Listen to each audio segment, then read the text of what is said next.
out, form a circle before we all go under.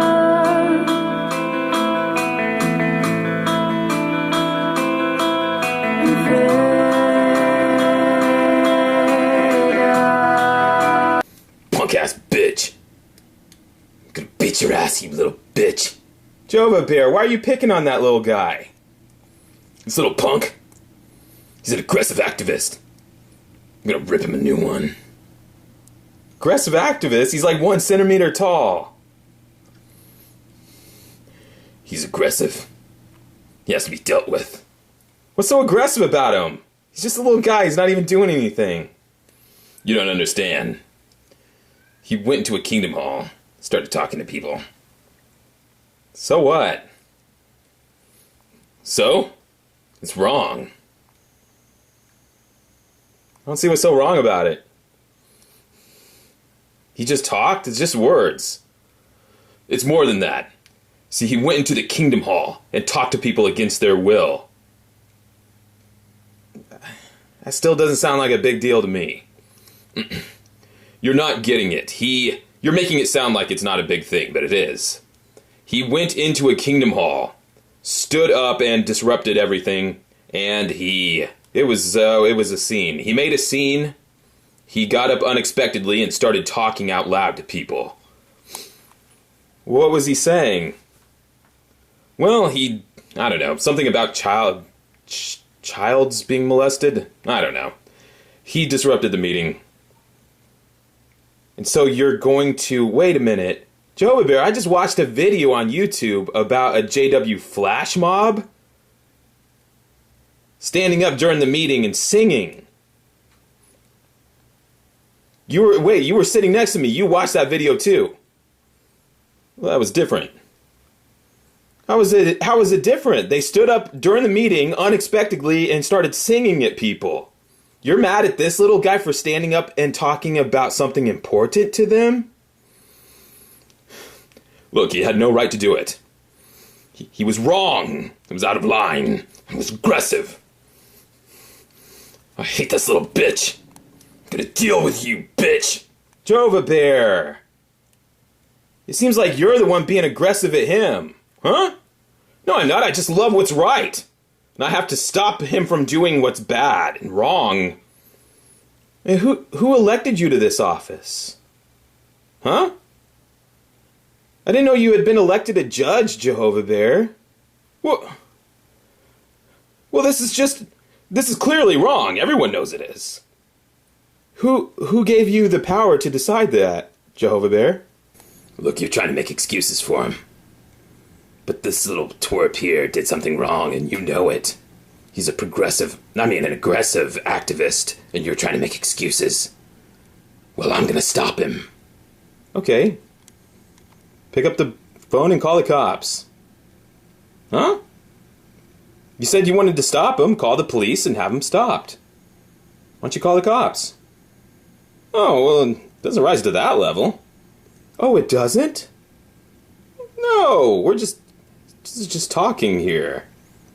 Well, then it's not that big of a deal. Oh, it is a big deal. Then call the cops. Jehovah's Witnesses did call the cops and asked them to come remove him. Well, then what's your problem? Well, it's wrong. Well, Jehovah's Witnesses called the cops on him. Then he's been dealt with, and he supposedly did whatever it was. But I don't know what your problem is. I'm not getting this. If I park in a no parking space and I pay the ticket, hey, it was worth it to me. Maybe did it occur to you that maybe somebody thinks warning people about child molesters is more important than getting a ticket or a policeman asking them to move along? This isn't over, bitch. I'm still gonna deal with you. Joy Vradenberg. She's on a Palomino? Why do you care? Bother some other religions. Hi, Joy. May I ask, why do you prefer other religions be bothered instead of Jehovah's Witnesses? This is probably the number one thing that doesn't make sense if this is your first encounter with Jehovah's Witnesses. Why do they insist that you can pick on any other religion on the world? You can answer the door and say, I used to be a Catholic, but I hate Catholics. Oh, well, that's perfectly understandable. Of course you do. They even have a book they made called Mankind's Search for God, in which I'm not joking, they, piece by piece, they go to every religion on earth and pick them apart. But you're not allowed to do that to them. In fact, even if you're a Jehovah's Witness in good standing at the Kingdom Hall, you cannot even scrutinize. Say, brothers, I just want to, put our religion under the microscope and, kind of finally fine-tooth comb. I want to scrutinize it a little bit. Brother, we don't do that.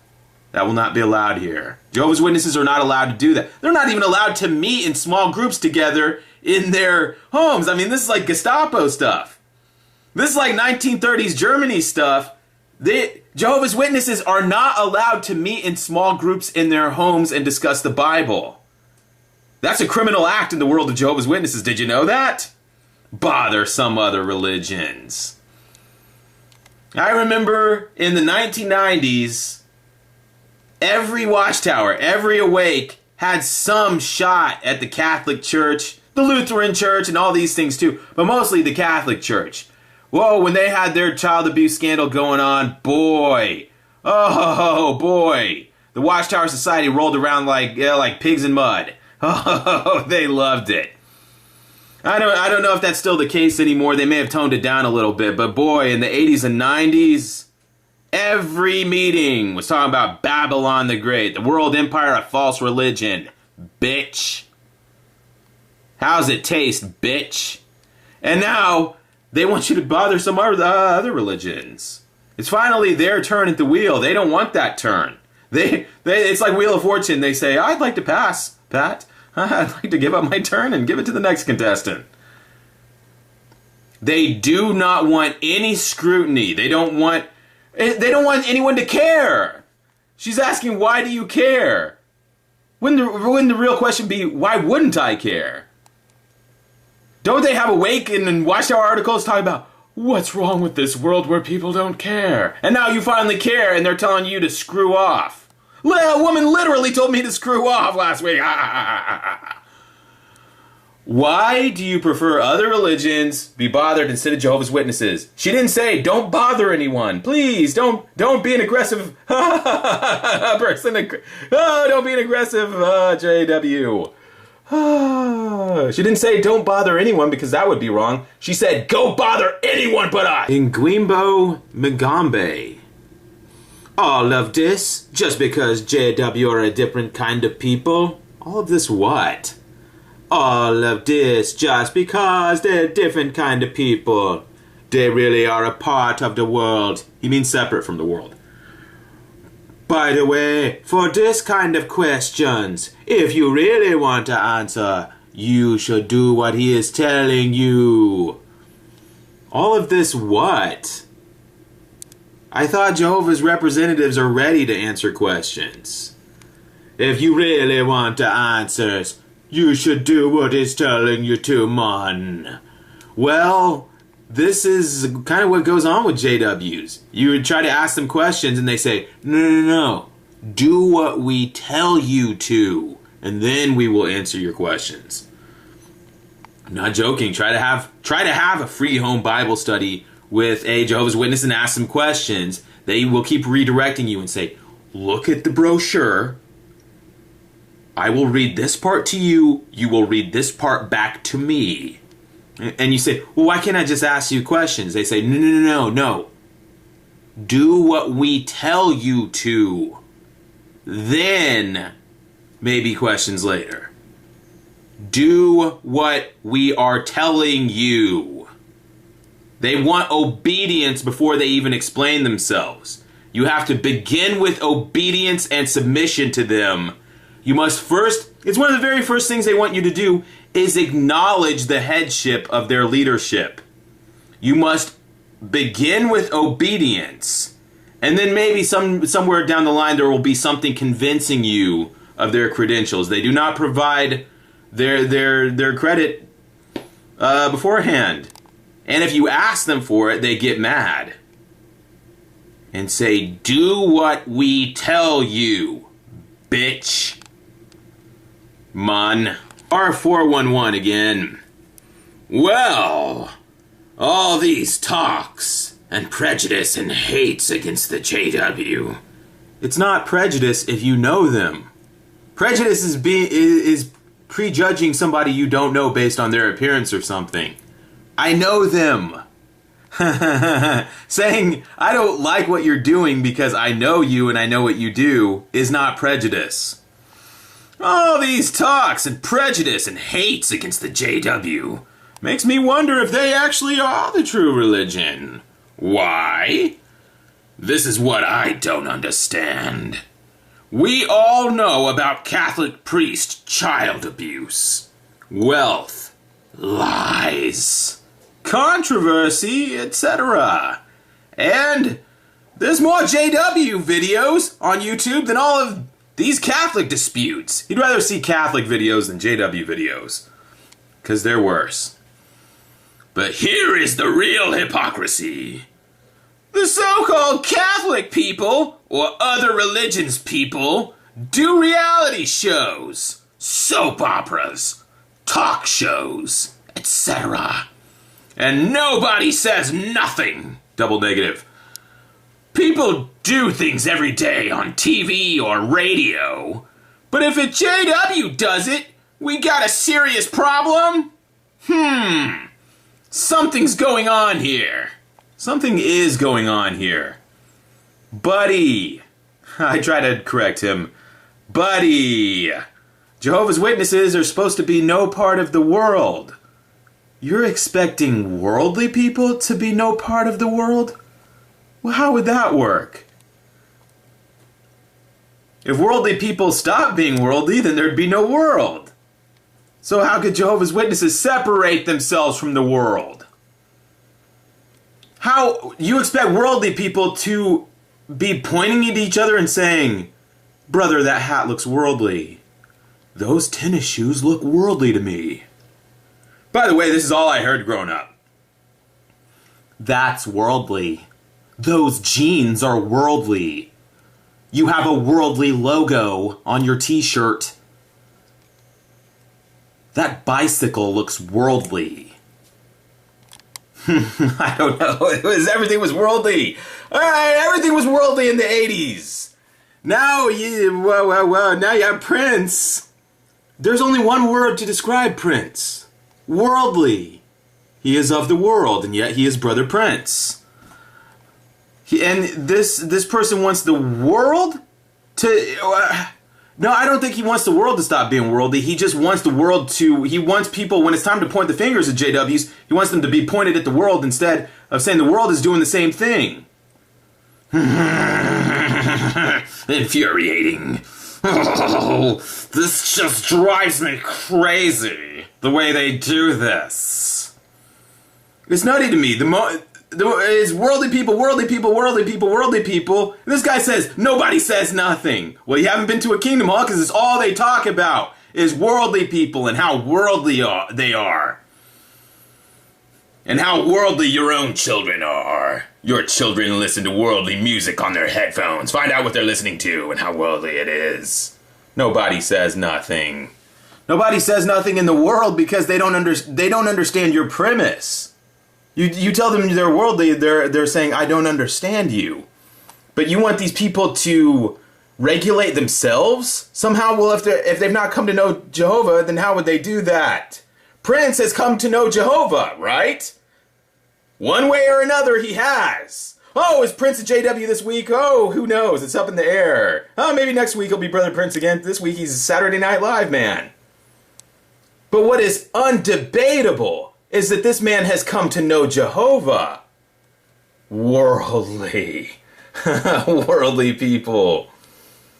That's his excuse. That's going to be your excuse, is that worldly people do the same thing? They want you to make they want you to make Catholic videos. That's what they keep telling you all the time. Well, the Catholic priests have a child abuse, wealth, and lies. Make videos about them. Well, why not both? No, not us. Only them. Okay, okay, what if we made a bunch of Catholic videos? What if I made 100 Catholic videos? Could I then start making JW videos and talking about their hypocrisy? Well, no, because that would only prove that the Catholics did it first. They're the worldly ones. You can't win. You can't win. Jehovah's Witnesses are off limits. Off limits. It's off the table. Don't do it. Look, I opened the floor up to debate. I said viewer comments and questions are welcome, and instead of legitimate questions or comments, it's people talking about it's diversionary. Look at the comment section. Everything is diversionary. Nobody, well, a couple people have. There's Lauren Henderson. Hats off to you, Lauren. There's been a couple of people that embraced the issue, examined the topic, examined themselves, and how things are working. So I think something was accomplished because a couple people, despite the frustrations, a couple of people have had a moment of self-reflection. And then we have 411, R411, who wants you to make Catholic videos. Videos about the Catholic disputes, but here is the real hypocrisy. Catholics do reality shows. Soap operas. One of those Catholic soap operas. Talk shows, etc. Nobody says nothing, bitch. But if a JW does it, we got a serious problem. The world doesn't have a serious problem. The elders, presumably, would have a serious problem. The bizarre part is that they don't. These are the people that have a problem about everything. I don't know. I'm just remembering the old days, folks. What happened to those old days? Where you could get in trouble for doing anything. I saw kids that got spanked for buying candy cigarettes. You remember those in the 80s? Candy cigarettes. I remember one kid, his name was Calvin, ironically, because he looked like Calvin and Hobbes. And he was 8 years old, whatever, bought candy cigarettes. Got his ass whipped in front of half the congregation because he came out of the gas station with candy cigarettes and was doing them in his mouth. Just got his butt slashed by his father. Who's gonna whip Prince's ass? I'd love to. Prince, don't take this the wrong way, but I'd love to see you get whipped. And because you're the size of a child. What are you? I've seen fourth graders taller than you, Prince. I'm just saying it would be so funny to see you get what all the JW kids got. Because you're doing things as bad as they did and even worse, and nobody's whipping you. Prince, I don't even necessarily want you to lose your money. I'd be sad if you lost your money, Prince. I think you need the money. I don't need that money. I don't think you'd know how to live without all that money, Prince. I would just want to see you get whipped. The sick thing is that you probably pay people to whip you. You probably love getting whipped. I can't even enjoy that. You're the type of guy that would drop your pants at the first opportunity and wiggle it. You'd bend over a chair in 2 seconds before they said, well, we haven't decided to whip you, Prince. No, I'm guilty. I did it. You can't win against Prince. That's what's so frustrating about this man. You cannot win against him. And the JWs enable him, so he's able to he gets away with everything now. Oh, you just get away with everything, don't you? He gets all the accolade of being a Jehovah's Witness, but he doesn't have to do any of the hard part. He doesn't do any of the hard stuff. You grew up in the Kingdom Hall. You probably got your ass whipped weekly. This man pays people to whip docile nemesis. And he's walking a puppy? JWs are the only organization that is growing in numbers. All other religions are shrinking. Ever heard of ISIS? Yeah, Islam is on the decline. They're dropping bombs on these people, and every day they say there's more of them. They're dropping laser-guided bombs on them, and they say they keep pouring in from other countries. We can't stop them. Well, who knows if any of it is real. Is Christianity on the decline? Yup. All of it. Declining. I read that the Watchtower Society is shutting down many of its branch offices. Are they in decline as well? No. Well, they're selling 34 buildings. Over $1 billion and moving further north. To a place called Norwich, I think. You're a resource of accurate information, Docile. Thank you. Norwich. Because they've outgrown their facilities, you see. That's what's going on. They've outgrown the facilities in New York, and so they must move to a smaller building. It's smart sizing. No, I don't mean that. I mean the dozens of worldwide branches in Austria, Switzerland, Ireland, Italy, Jamaica, etc. shut down. In case you didn't know, lots of branch offices of Jehovah's Witnesses mysteriously just shut down. They're gone. I also looked at the schematic for the new JW American compound. I don't see 34 new buildings. I see a few new buildings that look small by comparison. By the way, if Watchtower just made $1 billion, why don't they give the money to the poor? They could really use it. That's not going to happen. Maybe branch offices. But I don't think the congregations are shutting down. They're still building more. Actually, well, I don't have any, I don't have a blueprint for that on you, but I've heard that the building work has kind of slowed down, almost come to a crawl. Well, the new headquarters still needs to be built, but maybe that's why you haven't seen anything, bitch. The 34 buildings are in Brooklyn, New York. Ass. All sitting on prime real estate. That's why they are worth so much. I didn't ask you why it's worth so much. I don't give a damn. I asked you, why does it look like they're shrinking? How is it the fastest growing religion on earth is shrinking? Bitch. I'm telling you, they're the only ones that are expanding. Every other religion is shrinking. Every other religion is declining, except the JWs. They're skyrocketing. But if they are growing, why are they visibly shrinking? They had the highest rate of increase in members, 4.4% every year. It's that happens every year? That's strange. What are the odds of that? Every year they have that 4.4% increase. It's like clockwork. You can count on it. All others lost millions of members.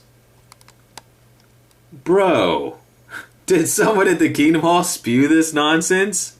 And you're repeating it now? That's exactly what happened. How do I know? Oh, because I've been to the Kingdom Hall. Please go to the Wikipedia page, Growth of Religion, and read the numbers for yourself. Islam is the #1 fastest growing religion on earth. Pentecostalism is the #1 growing Christian religion. Jehovah's Witnesses are not even mentioned in the article. So I want to know, who told you this lie? Was it a JW? Well, you already know it is. He didn't come up with this himself. He heard it from a JW. I saw it on an ABC News, actually. I'd say those sects have grown fast to a point over the past hundreds of years, and then they stopped. And then started declining, bitch. I'd say JWs were disregarded and seen as insignificant, so they weren't recorded in the article. Let me read that for you again.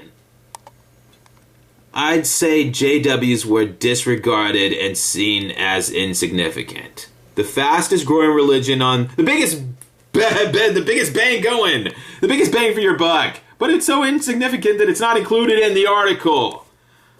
By the way, I've typed up this article for you. I don't have time to go through all this for you. It's lengthy, but I hope you have the time for yourself to look through the Growth of Religion, in which, well, I'll just save you some time here. Islam is the fastest growing religion in the world, and they have sources to cite. You can scroll down here. It talks about Baha faith. What the fuck is that? Well, apparently it's much bigger than Jehovah's faith. Buddhism. Chinese traditional religion. I've never even heard of that. Hinduism. Islam. Growth, growth, growth. Data collection. Historical growth. Chinese folk religion. Oh my god! It just had a measly 22% grow. Oh my god! Chinese folk religion has 390 million adherents? And this man's talking about Jehovah's Witnesses.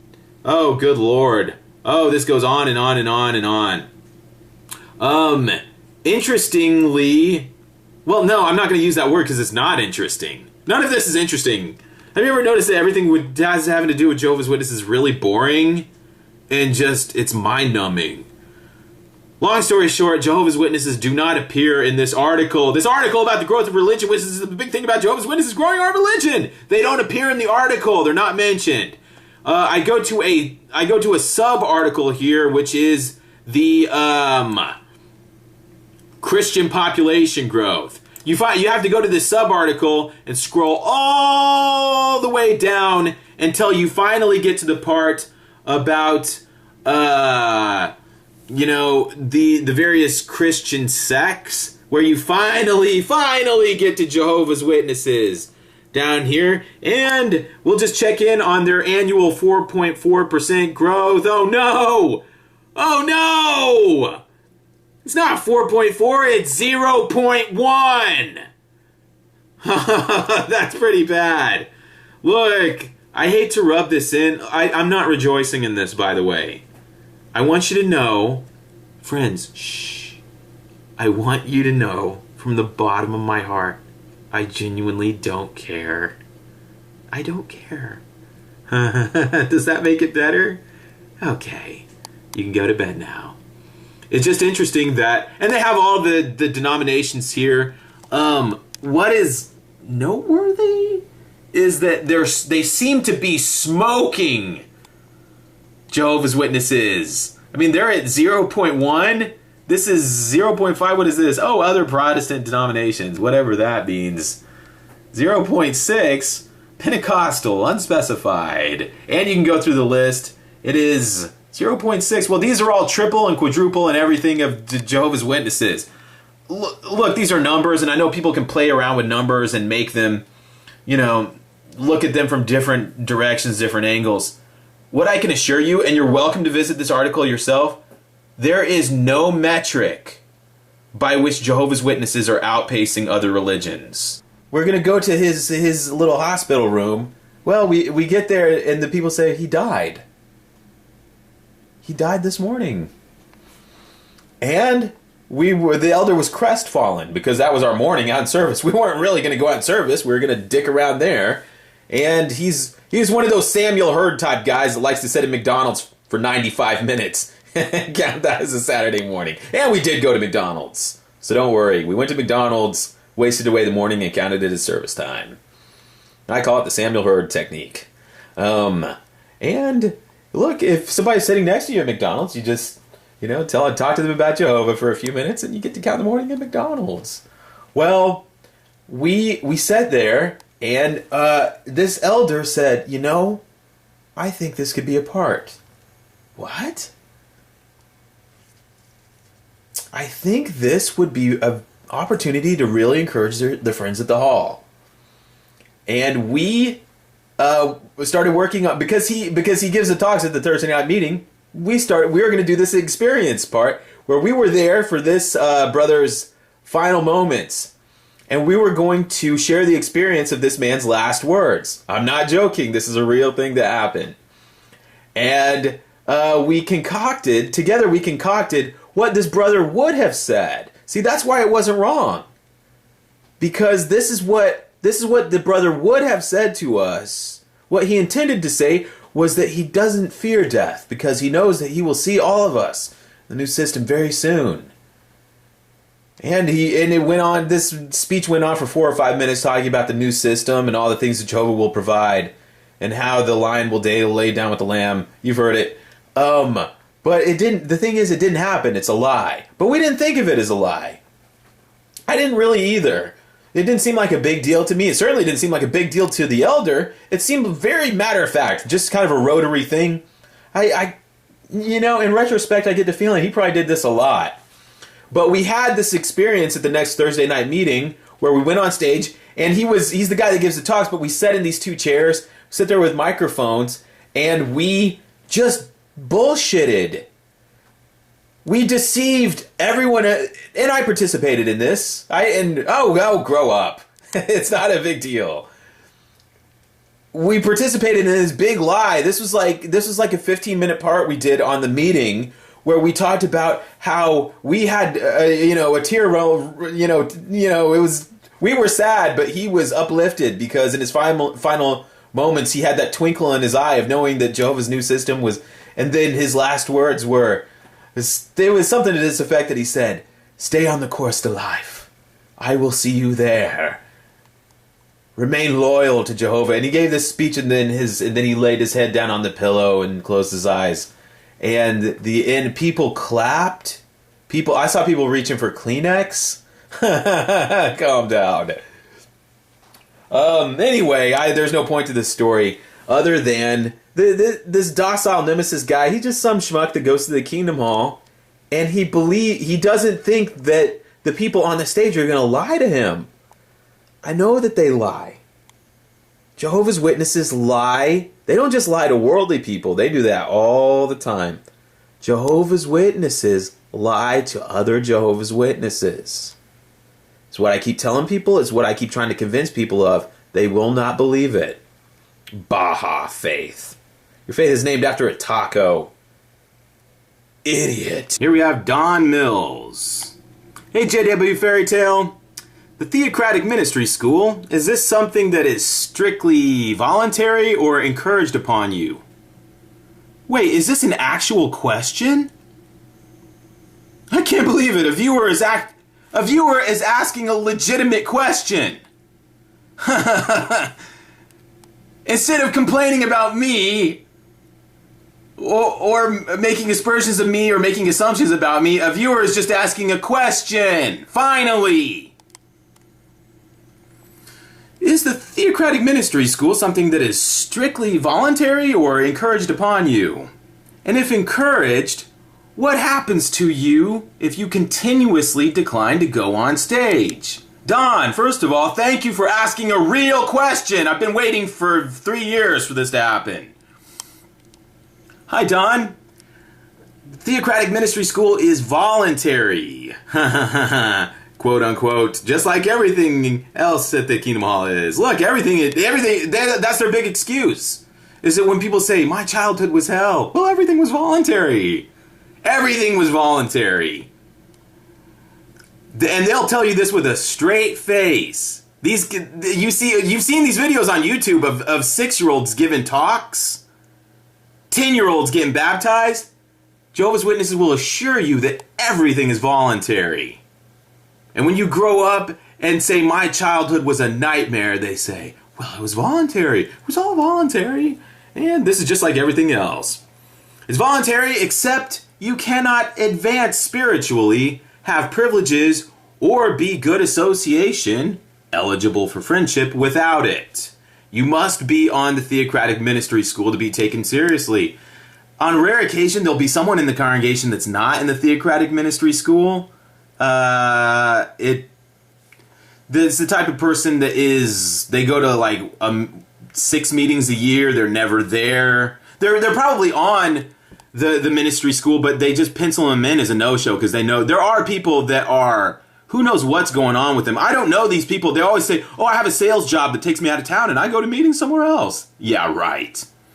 I know, you know the people I'm talking about. People that show up for 3 meetings a year, and you're like, oh yeah, I forgot about that guy. What's his story? Well, what is his story? People declining to go on stage is a common occurrence, usually due to a feigned 8-hour illness that prevents them from showing up that night.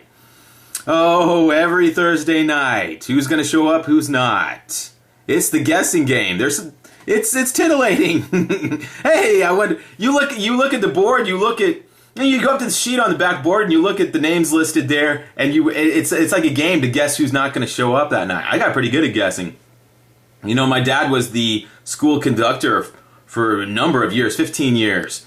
And we'd be eating dinner every Thursday evening, 6 p.m.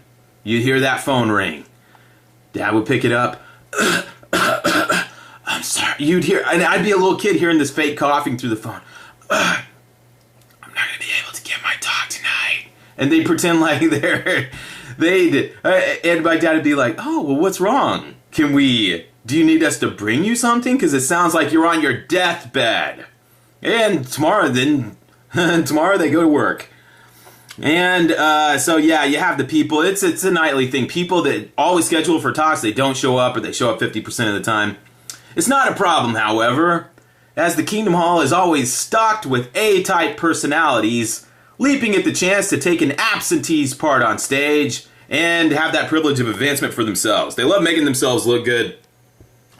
Usually some guy that's trying to climb the ladder. There's always some guy that's trying to be a ministerial servant or trying to become a ministerial servant, trying to become an elder, or a lot of elders' wives that love taking... I've seen elders' wives that were assigned to be the householder on stage. You know, the women that give the number 3 talks? I've seen elders' wives that were supposedly say, oh, I'll be your householder because you've been assigned this talk, and they end up giving the talk. The roles reverse. And I didn't like that. That really burns my feeling about the whole thing. It really irritated me because that's not what I wanted to happen. The school is not really a school. It's only a few minutes long and barely teaches you anything. You ever think about that? The Theocratic Ministry School, how long were you on it? 20 years? Did you really learn anything? Fudge. It's a milling process to help the elders ferret out and make record of each person's weakness and inabilities. You see the elders sitting out there, they have their clipboards. You've been to the Thursday night meeting, right? And the elders are sitting there, they have their legs crossed, they're wearing their business suits, and they're sitting there with their folders where they're always writing something down. You think they're writing things down to help you? Because the Theocratic Ministry School is there to help you, right? It's all about teaching you and making you a better person, better speaker. When has the Watchtower Society ever helped you or done something for you free of charge? Tell me. When has the Watchtower Society ever done something for you? Oh, you give everything you have to them. But this is when they give something back to you, right? The Theocratic Ministry School, they teach you, but it's not for them. It's not for them to make a summation of your weaknesses. It's not for them to sift through and find out what is everyone's problem. What are they capable of? What are they incapable of? No, they're really sitting there writing all meeting for you. It's just a selfless act. It goes like this. The publisher walks to the podium. He stands up there and very nervously does his little 5-minute performance, then closes his Bible and returns to his seat. Then, after 10 seconds of silence in which the elder pretends to be writing one last thing down, the instructor strolls onto stage and proceeds to dress him down with criticisms he jotted down on the paper during the 5-minute duration of this nonsense. Note, we are not talking about inaccuracy of material or failing to complete the assignment, which is usually, in a school setting, that would usually what you'd be graded on. Was the material accurate? Did you fail to complete the assignment, or did you accurately complete the assignment? Was the information accurate? Hey, Jehovah's Witnesses are the truth. Supposedly, this is what the whole thing's about, right? Telling the truth, teaching the truth. Oh, not so fast. That's not really what the Theocratic Ministry School is about. Rather than that, it's almost an absurd microanalysis of human personality tics and subtabs like pacing, posture, and use of gestures. By the way, they don't actually train you for any of this. Oh, they give you a little handbook with a little paragraph you can look at, which nobody really does, except 12-year-olds. Everyone else just wings it. They don't teach you. You're just supposed to do this perfectly the first time, and when you don't, they smack you. You know how at school they spend most of the time teaching you, and then at the very end, they test you a little bit to make sure that that's not what Jehovah's Witnesses do. You're just supposed to get up there, do it right the first time, and when you don't, they smack you. That's how Jehovah's Witnesses teach people, right? Am I lying? This is a school. It's the school of hard knocks. It's the trials and tribulations of being humiliated. It's a humiliation process. Nothing more than that. Well, there's a little more to it. It's basically just humiliating people in front of their friends and family. They don't teach you how you're supposed to do. Look, you go home and you do this yourself. You don't sit in the classroom and learn this stuff. You don't go to the meetings and learn this stuff, because the meetings is just elders talking. They get on stage and talk. And then you're supposed to go up there for 5 minutes and do your impression of an elder. Boy, you think an elder's going to say, hey, you're just as good as me. I'm surprised. You're perfectly competent. You're every bit as good as I am. Just kidding. You suck. That's what the theocratic ministry school generally is, right? They nitpick you.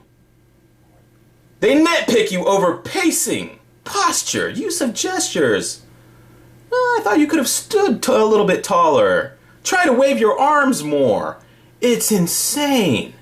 It's a robotic process of teaching people how to look normal on stage. But it's done through a robotic method. And that's why many people have told me they found Jehovah's Witnesses to be disingenuous at doors. I've talked to worldly people. They found Jehovah's Witnesses to be kind of fake, kind of phony at the doors. They went to meetings and heard people talk, but it seemed a little phony to them. Well, the whole idea of being a Jehovah's Witness speaker and teacher is they time when they're going to use gestures. Instead, gestures it's like a natural communication thing where you're using your hands to, I don't know, gesturing is not necessary. That's like something apes would do. Do we really need to be using gestures anymore? That's what apes do. But they have these, you people have done these. You've given these talks. You have little red tabs you put in your book where you have to remind yourself of when you're going to lift your hands and say, we give praise to the Most High, and you cup your hand and you lift it towards the ceiling, and people nod and say, that was a good use of gestures. Instead of students quietly receiving a failing grade on a piece of paper, as is customarily done at school, this sharply worded scrutiny of their voice, physical appearance, and personal composure is done over loudspeaker in front of the whole congregation. See, if you wanted to have a school, here's the thing.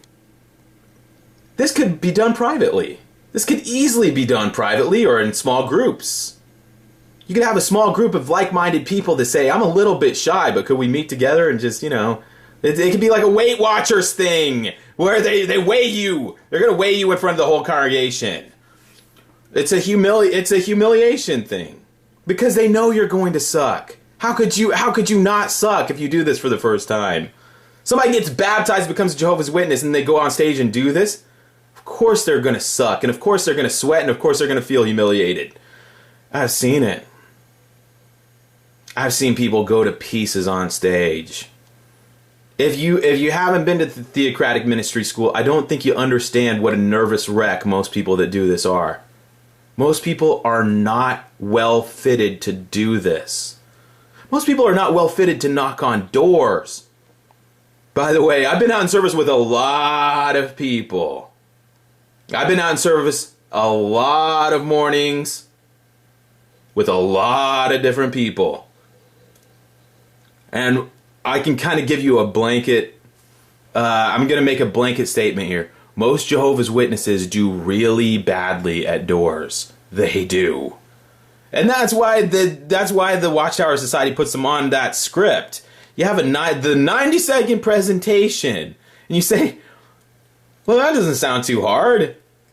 It's, repeating something you've memorized for 90 seconds doesn't sound hard. When you get to the door is when things go wrong. Because the householder isn't trying to help you. It's like they're trying to F you up.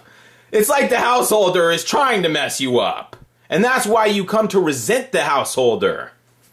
JWs resent their Bible studies. They resent their householders. They resent their return visits. They don't like them. Oh, I blew the lid off the whole thing. Jehovah's Witnesses, their Bible studies or their I had return visits that were not my friends. I had Bible studies that were not my mom had Bible studies all the time and said, I hate that woman. I'm just kidding. I'm not kidding. There's so much that can go wrong at doors, and Jehovah's Witnesses know this, and that's why most of them are sweating bullets all the time or doing anything to avert actually contacting someone at the door. Anyway, what were we we'll continue here. You people don't have all day. This sharply worded scrutiny of their voice and personal characteristics is done over loudspeaker. They do this on purpose to upset you, make you feel weak, make you feel small and at their mercy. It's the power thing. The peer pressure is unbelievable. I'm thinking too of when they do this thing where if somebody, it's like a 5-minute talk. If somebody goes to 5 minutes and 3 seconds, smack! They hit that bell. Ding! Did your Kingdom Hall have one of those bells? Maybe not. I don't know if they still had them. Our Kingdom Hall had the bell. And we had, my dad didn't use it, but this other guy did. He would smack that bell like he was on Jeopardy. Bing! The idea is that you're supposed to give a 5-minute talk. You're supposed to be giving this talk and then simultaneously in your head be counting down to within 5 seconds, either way, either 5 seconds long, 5 seconds, or 15 seconds of this 5-minute mark. And if you don't hit this 5-minute mark, just within those few seconds, they ding you and tell you to work on timing. And presumably, this is so that at your door, you're going to give that 5-minute. Here's why it doesn't make sense. First of all, your presentation at the door isn't 5 minutes long. And it's not structured in the same way a talk is. Oh, because the talks aren't real. It's supposed to be about teaching you how to speak in the ministry. It's not structured in the form of a presentation. It's either a lecture for the men or a Bible study for the women. Which, that doesn't make sense because, as you know, Bible studies are free-flowing. But once a woman goes to have a Bible study with another woman, there's no control. You think those things run on time? Oh, come on. A talk. You've been to a public talk? Well, these are supposed to be imitations of the little, Jehovah's Witnesses giving talks. Do you know how many Sunday meetings that were supposed to end at 11:45 and you look back at the clock and it's 12:20? Because the people conducting the Watchtower study, they love the sound of their voice so much, they can't stop. And you're saying, fudge. We were trying to get to the sizzler before all the church people got there. How 5-minute talks. See, they don't. Once you become an elder, I've been to Thursday night meetings where everyone's part runs long. Everyone's part runs long. There's people like, look, I got to get my kids up for the morning. I have to take them to school. And we're getting out of here at 10:20 at night. Because the elders that love the sound of their own voice. By the way, this video is going much longer than I thought it would. So I'm a huge hypocrite, just like R411 said. I'm the hypocrite. Well, that's what happens when you get out in the world. You become like Satan. And you're a huge hypocrite.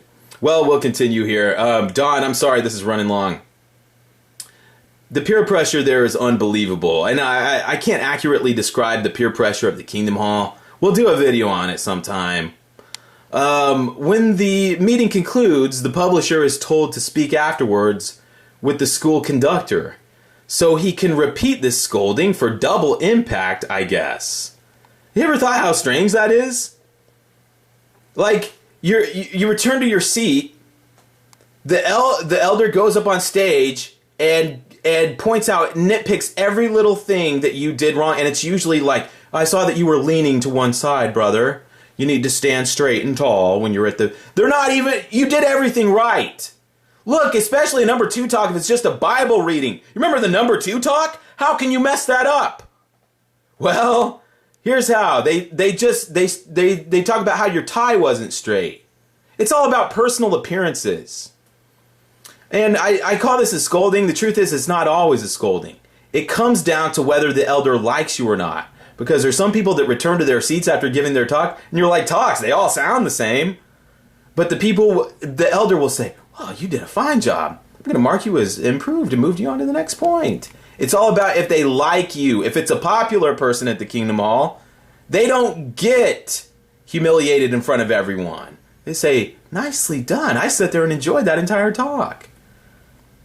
The scoldings I'm talking about is people the elders don't... It's all a gauging thing. It's all about the power of the elders and them sizing you up, deciding if they like you or not, deciding if you're in their, if you're going to be in the club or not. It's not necessary. Look, if the whole point, the reason we have to, this is a school, so that's why we have to ream you in front of everyone. That's why we have to ring you out in front of the entire congregation. But then after the meeting, you go and listen to the whole thing over again. And he's not as nice that time. If he scolded you from the stage after the meeting, he won't even make eye contact with you, and he'll have that disappointed look, read something to you from his folder, and then walk away.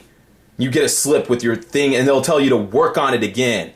Oh, by the way, I saw people that worked on the same point half a dozen times. Humiliating, grown people working on the same point over and over and over again, spending an entire year working on the same point. They couldn't get past it. There was one man I told you about who stuttered. I remember a man from the early 90s that had a stuttering problem. And the Jehovah's Witnesses never let him forget it.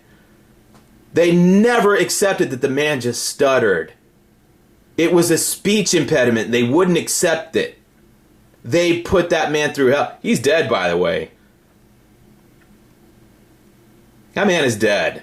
And he died young. He was like 62? The man had a massive heart attack and died. Oh, you can't blame that on the Jehovah's Witnesses. I know. But they didn't help him. I wish I had time to tell you this man's life story.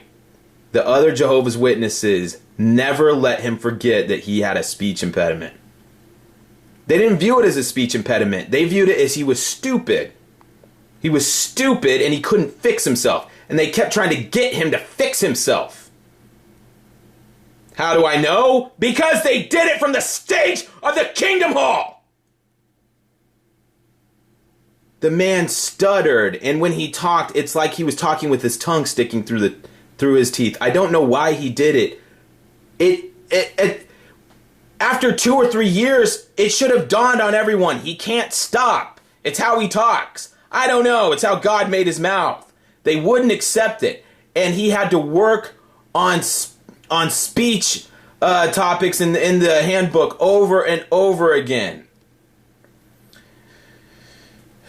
By the way, there is no way to pass the school. Ever thought about that?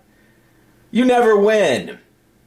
Even if a person successfully completed every point in the handbook, which in all my years, I've never heard of this. I've never heard of anybody completing every point. The process would just begin all over again. It's literally a test you cannot pass. That's not exactly true. If you're a publisher, you cannot pass this test. The only way you actually do pass the theocratic ministry school is when you become an elder and you're just not on it anymore. Because why would you? You've advanced to the higher level. You're just not. Have you ever wondered about that? Once you become an elder, you've achieved. You've arrived. You're like the Jeffersons. You moved on up. Well, that only makes sense. But here's the thing. Have you been to Bethel? Do you know anything about Bethel? Well, it's full of 21-year-old elders. Do you live in New York City? Do you go to a congregation in New York City? Well, then you probably have a 23-year-old telling you what to do because he's an elder, right? Calm down. Big city's full of 20-whatever-year-old elders.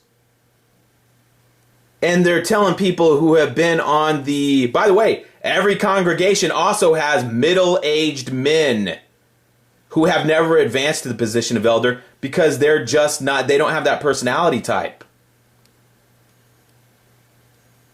They don't swing their elbows around and make their way to the top of the heap. There are Jehovah's Witnesses that are just not cut. They're not cut from that cloth. They're not able to do that. They're just publishers. They're lifelong publishers. They'll never be anything else. Every Kingdom Hall in America has them. People with gray hair, people that are 50, 60 years old. They've been JWs for decades, but they've never advanced to the position of elder. Why not? Because they don't have that personality of pushing to the front of the line saying, I'm here, I'm ready, do it. They've been on the ministry school longer than an elder has been alive. This is not a joke. You know this is true. There are people who have been on the ministry school longer than a 25-year-old elder has been alive. But if the elder was there, he'd be instructing them on how to give talk. Does this make sense to you? Well, it's not a big deal. You're saying, it's not a big deal. It's not. My only question is, the Bible says that, here's what you believe. The Bible says that the meek will inherit the earth. The meek do not even inherit the kingdom hall. And here we have Timothy Fisher returned. He was on a previous video. I'm having to read this out of my mailbox right now because Timothy deleted his comments. I'll tell you why later. He's unfortunately on the mail thing. It's only showing like half the comment. But I just... I was interested in Timothy. I'm sorry I scared him away. It was not my intention. We were having this conversation with him. We're having a back and forth. He says, liar, and I called it. He did call it.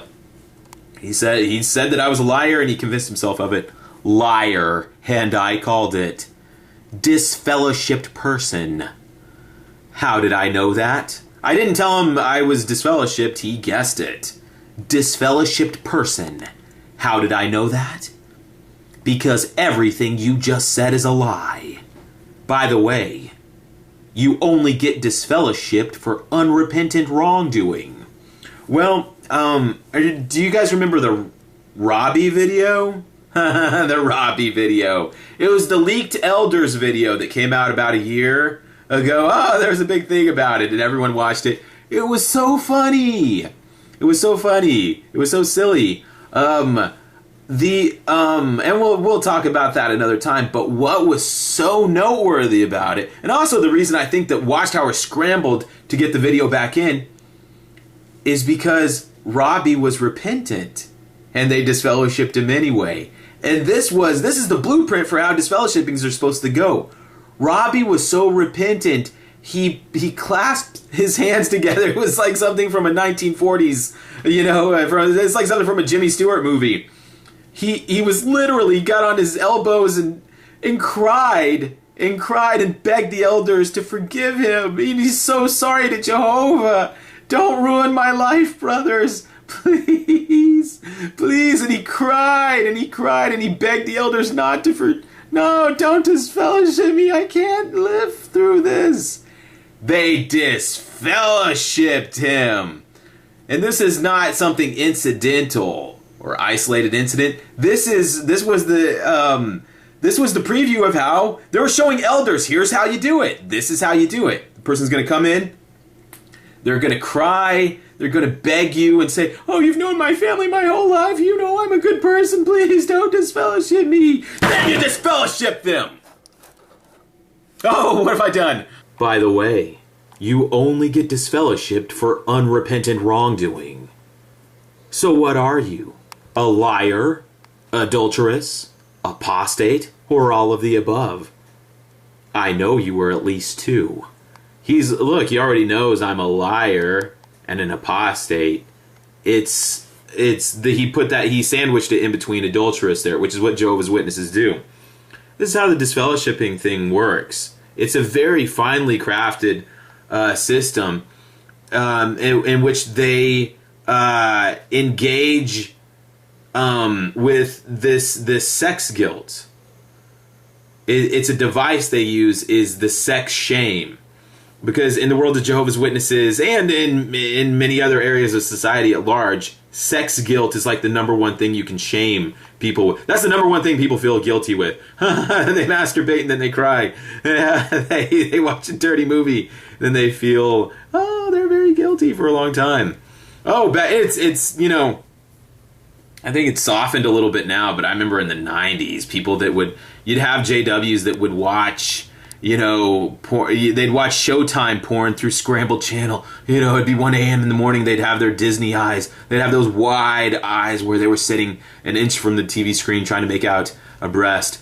And the disfellowshipping, when somebody gets disfellowship, 99% of the time it's for sex. Well, that's strange because there's all sorts of sins in the Bible. But disfellowshipping is synonymous with sex. Well, why is that? Because there's a list of sins that would keep you out of the kingdom, but people don't get disfellowship for them. 99% of all disfellowshippings are sexual acts. And then you have that rare thing where somebody will say, I couldn't quit smoking. Or something like that. Or somebody that will be drunk in public or something. You have a very rare thing where somebody will get a DUI and they get a disfellowship. But, calm down. It's by no accident that sexual sins have become synonymous with disfellowshippings, because they have that perfect setup there. That if you are an apostate, well, guess what? They announce your name from the stage in the same fashion they do all the sexual sinners. That's why I'm guessing that's why some apostates don't even want to get disfellowship, because they're sitting there. It'd be the nightmare scenario, wouldn't it? If you're a proud apostate and you go to the Kingdom Hall on the night they're going to disfellowship you, and you're sitting there in your suit and you have your head, you're defiant, you're going to show them, I'm not afraid of you. I'll be here with my head held high while I get disfellowship. And then they walk on stage to read your letter of disfellowshipping, and they say, we need to announce to the congregation that so-and-so has been disfellowshipped. And also, Sister Heavyweight has been disfellowshipped. And you're like, no! Wouldn't that be the nightmare scenario if they announced, and they've done double disfellowshippings like that, where they would include your name with some fat woman in the congregation you had nothing to do with, and that you both got disfellowshipped the same night. Oh, that would be, calm down. Anyway, they do that where when they announce that somebody's disfellowship from the stage, they act like it's something that has to be done. Oh, well, this is just our duty. We have to announce this. But they don't announce what the person did. And everyone in the congregation assumes that they got buck naked. They got buck naked and they got busy between the sheets. And they usually did. But it helps because, hey, people have been disfellowshipped for apostasy dating back to the 80s as far as I knew. People got disfellowshipped for apostasy. I knew because my dad was an elder. But probably some in the congregation assumed that they got buck naked. And they probably had a crisis of, I'm like Raymond Franz, I had a crisis of conscience.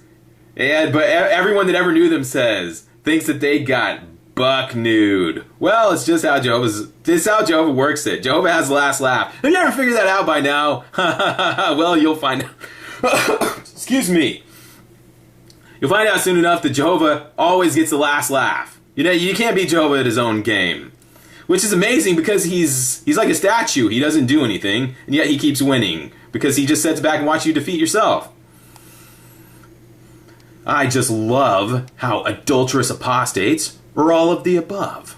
I know you were at least two. That was a burn. He threw that in there. Are you liar, adulteress, or apostate? Or all of the above? I know you're at least two. He judged me, like a judicial committee. I just love how apostate people like you stretch the truth to fit your means. I do it to fit my means, which are ambiguous? What are my means? What is it he thinks I'm doing? Oh, I'm trying to get people to die with me at Armageddon. I keep forgetting. I gotta get back to work on that, because you're not all I want all of you to die with me at Armageddon, but only some of you are so far, so I gotta get back to work. Oh, the time is short. Funny how you all put up in the same old tired arguments. He's not even talking just about me anymore. He's talking about you, the viewing audience. How does that feel? You've had this happen the last few videos, of which the commenters aren't just lambasting me. You're used to that. But now they're talking about you all the time. Funny how you all put up the same old tired arguments. How does it feel to have this little jagoff sitting there judging you? He doesn't even know you. Funny how all of you out there keep putting up the same old tired arguments to justify your action. That's why you people comment on YouTube, to justify your action and lifestyle. You wanted to be a Jehovah's Witness, but you wanted to have sex too. That's what he's saying, right? That's what's going on with all of you, right? You wanted to be a Jehovah's Witness and live the Jehovah's Witness lifestyle. You wanted to go door to door and fuck after service. What? You did!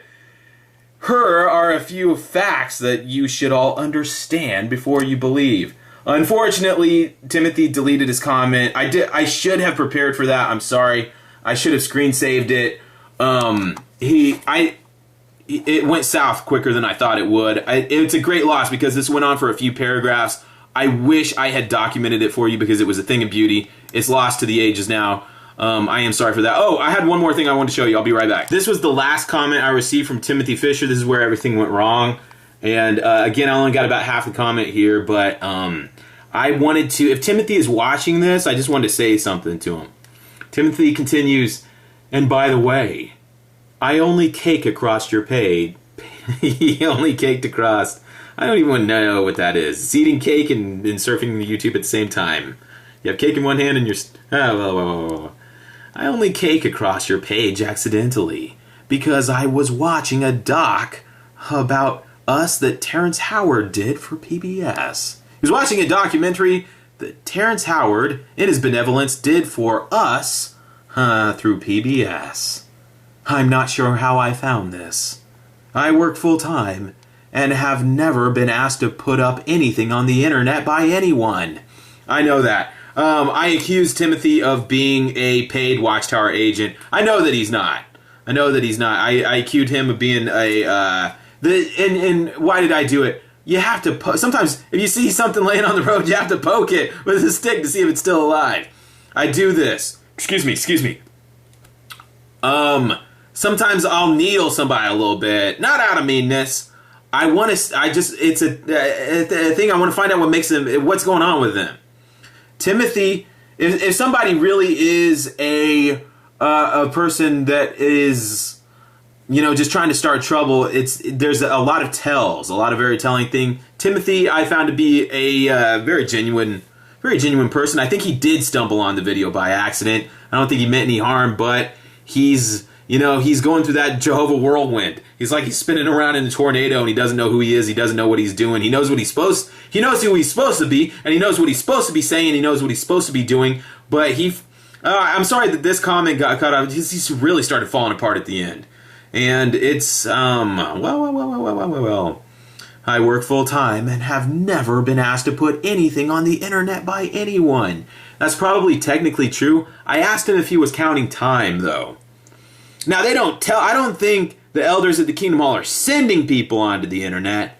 They've just quietly let them know that it is okay to, use electronic media to count service time. I asked Timothy if he was counting time. He did not respond. In fact, I probably shouldn't even be doing this. Engaging in a debate with an unreasonable person is something we just don't do. but you decide who is an unreasonable person. Jehovah's Witnesses seem to be at liberty to cast wide aspersions about people and judge a person, to give these, just summarily judge a person without exchanging more than a couple of sentences with them. Engaging in debates with unreasonable persons is something we just don't do. Have you ever noticed they always have these two-word titles? Disfellowship person, worldly person, there's every inactive person, irregular person. They have these two-word titles for everyone in the world. It's nonstop every day. Everyone that walks down the street, they have a description of them. It's two words. Da-da-da. Unreasonable person is something we just don't do. So now I canceled my notification so that I won't be tempted into it anymore. As I know you will specifically mention, oh, it cuts off there. I'm sorry. But this went on for everything we were talking about, Terrence Howard and Prince. It's a jumping off point for me. It's a jumping off point. I'm over Terrence Howard. I'm over it. It's a jumping off point. We have been talking about the double standard. I wanted Timothy to just get honest with me about the double standard between rich and poor people that are interested in Jehovah's Witnesses. Rich it's a carte blanche thing. Carte blanche. Hello, my name's Carte Blanche. This is my card. I pull it around. They seem to have a double standard. It's noticeable. It's noticeable. I'm telling you out loud what everyone else is thinking. And I'm getting this huge backlash. I'm getting all the backfire from this, but you don't understand. I'm telling you what worldly people, or whatever you want to call them, are thinking when they hear Prince, Jehovah's Witness, and then they see him living a worldly lifestyle. I'm verbalizing this to you. You're wanting to kill the messenger all the time. Well, not Timothy Fisher. He's pretty good. But we were, talking about the double standard there, and he assures me that there is no such thing. And he swore up and down that Jehovah's Witnesses do not differentiate between a poor person and a rich person. They do not even take note of such things. And they gladly share the truth with one and all alike. And I said, Timothy, what is unproductive territory? And it may be a coincidence, but we were having this conversation, but within 3 or 4 minutes of me typing that back to him, he deleted all his comments, and this was a couple weeks ago. I haven't heard from him since. He's gone. Unproductive territory. This is, by the way, this is not a term I've made up. This is something that they give talks about. It's a commonly used term at the Kingdom Hall. It may even be in some of the literature. Unproductive territory is the idea that you can check out service territory from the Kingdom Hall, and that some of it is less productive than other forms of territory. Calm down. What? You heard this your whole life. You're mad at me now? This is an internal term used at the Kingdom Hall for certain areas of the city, but it may not be what you think it is. See, Jehovah's Witnesses, it's kind of a half-true thing. They really don't discriminate between rich people or poor people most of the time. Like, they gladly share the truth with virtually anyone. There are people that really irritate them. There are, like, really ghetto people that they're just like, they're disgusting. We don't want them sitting on their chairs. I'm not really talking about that. I'm just talking about in general terms. Rich people, poor people, they'd be happy to have anyone become a Jehovah's Witness. But there is I don't know if you want to call it a discriminatory practice. No, that's too strongly worded. There is a prejudice. It's not an angry thing. It's not a mean thing. There are certain areas of the town that Jehovah's Witnesses consider unproductive. But it's not the projects. It's not the trailer parks. You see, if somebody was selling diamonds door to door, well, that would be the unproductive territory. The unproductive area Jehovah's Witnesses are talking about is wealthy people. Well, it's not really that simple. It's happy people, which are usually wealthy people. You go into the really nice neighborhoods where people have the big McMansions and everybody has a job. Well, they're not, first of all, they're not at home because they have a job. They're not there when you knock on the door because they're out living their lives. And people that have jobs and are living their lives and they're making money, it usually goes hand in hand with being happy, or vice versa. People that are productive, have a strong sense of identity, know who they are, know what they're doing, they have no use for Jehovah's Witnesses. Really, this is firsthand experience from being a Jehovah's Witness for a year. People that are wealthy, happy, and wise, whatever you want to call it, people that have that happiness in their life, they have no use for a Jehovah's Witness. You might as well be talking to a tree because you'll get just as far with them. And we would go into, and that's why we had those less, those areas where the need was less, and that's how they characterized it. They'd say, well, yes, we have this wealthy area of town, the big house is up on the hill, but their spiritual need is less. Well, how does that work? How do wealthy people need? But they would say things like that. Well, the people in the trailer parks really need the truth. Well, if everyone's going to die at Armageddon, doesn't everyone need the truth? But they would always say that, oh no, we're not targeting single mothers. We're not targeting people on welfare or people on disability or people living in the ghetto. We're not targeting them. We're helping them because they need the truth more than anyone. You'll hear that expression all the time. That person really needed the truth. Wealthy areas of town, also business districts, were considered unproductive territory. Now, Jehovah's Witnesses are supposed to knock on every door. You go to the business territory, Jehovah's Witnesses hate it. First of all, you're not well. They'd be like, "What? This is a car wash. What are you doing here?" You go to downtown buildings where people are, they're like, "Oh, we're just here to see. I see your bank president there. We'll just have a meeting with him." And the people at the front desk would say, "No, who are you? What are you doing? Get out of here." They don't want it, and that's why Jehovah's Witnesses would sorry. Anyway, let's end the video here. I asked Timothy Fisher about unproductive territory. The problem here, and you may say, well, what's the problem if unproductive territory? It's a sales term.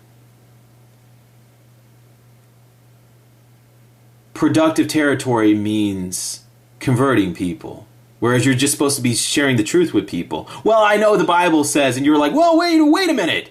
The Bible says to go forth and make disciples of all the nations. But you're not supposed to be deciding who is a disciple. This isn't judgment day. This is just the preaching work. The judgment comes later.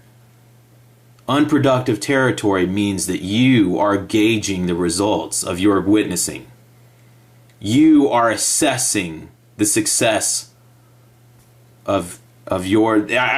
Is there something? Am I missing something? No.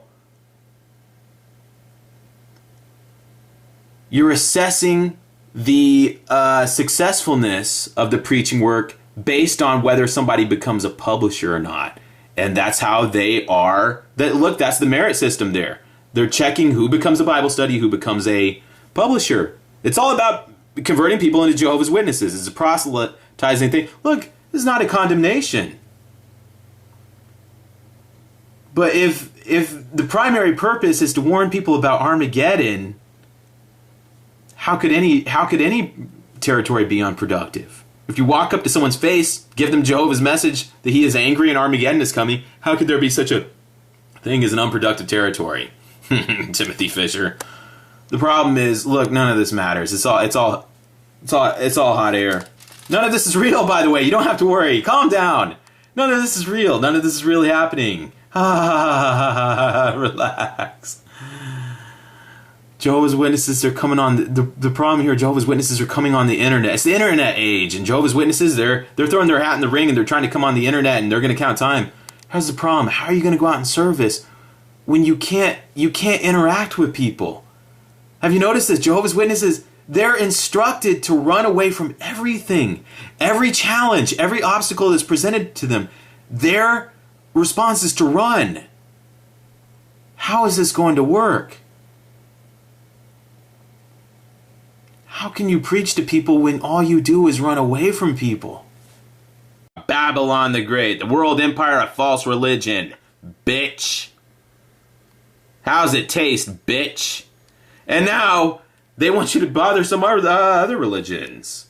It's finally their turn at the wheel. They don't want that turn. It's like Wheel of Fortune. They say, I'd like to pass, Pat. I'd like to give up my turn and give it to the next contestant. They do not want any scrutiny. They don't want anyone to care. She's asking, why do you care? Wouldn't the real question be, why wouldn't I care? Don't they have Awaken and Watchtower articles talking about what's wrong with this world where people don't care? And now you finally care and they're telling you to screw off. A woman literally told me to screw off last week. Why do you prefer other religions be bothered instead of Jehovah's Witnesses? She didn't say, don't bother anyone. Please, don't be an aggressive person. Oh, don't be an aggressive JW. She didn't say, don't bother anyone, because that would be wrong. She said, go bother anyone but us. Nguimbo Mgambe.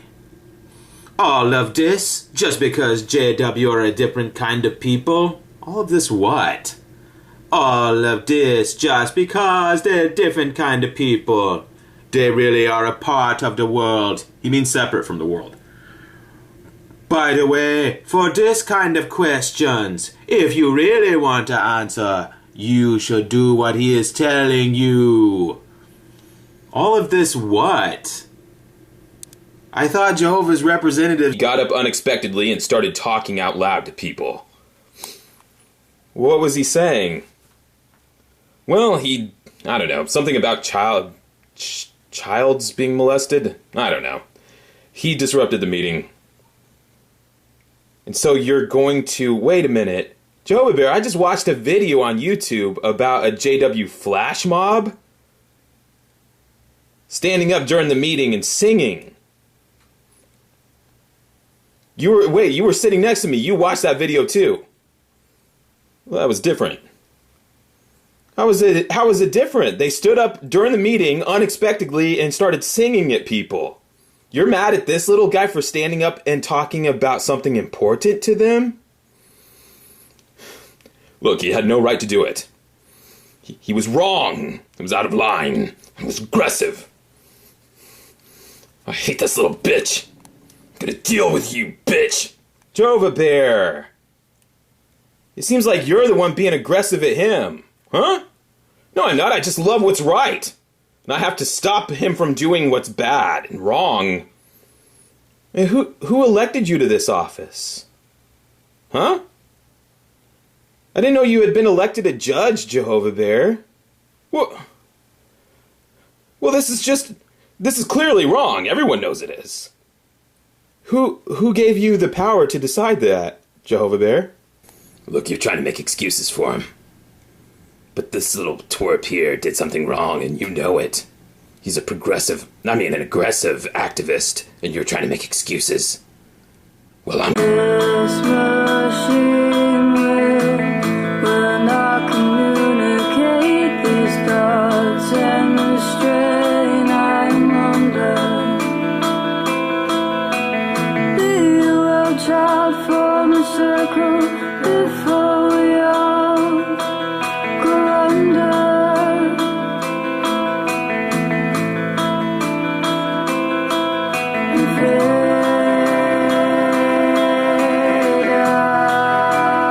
Punk-ass bitch. I'm gonna beat your ass, you little bitch. Jehovah Bear, why are you picking on that little guy? This little punk? He's an aggressive activist. I'm gonna rip him a new one. Aggressive activist? He's like 1 centimeter tall. He's aggressive. He has to be dealt with. What's so aggressive about him? He's just a little guy. He's not even doing anything. You don't understand. He went into a kingdom hall, started talking to people. So what? So? It's wrong. I don't see what's so wrong about it. He just talked? It's just words. It's more than that. See, he went into the Kingdom Hall and talked to people against their will. That still doesn't sound like a big deal to me. You're not getting it. You're making it sound like it's not a big thing, but it is. He went into a Kingdom Hall, stood up and disrupted everything, and it was a scene. He made a scene. He's gonna stop him. Okay. Pick up the phone and call the cops. Huh? You said you wanted to stop him. Call the police and have him stopped. Why don't you call the cops? Oh, well, it doesn't rise to that level. Oh, it doesn't?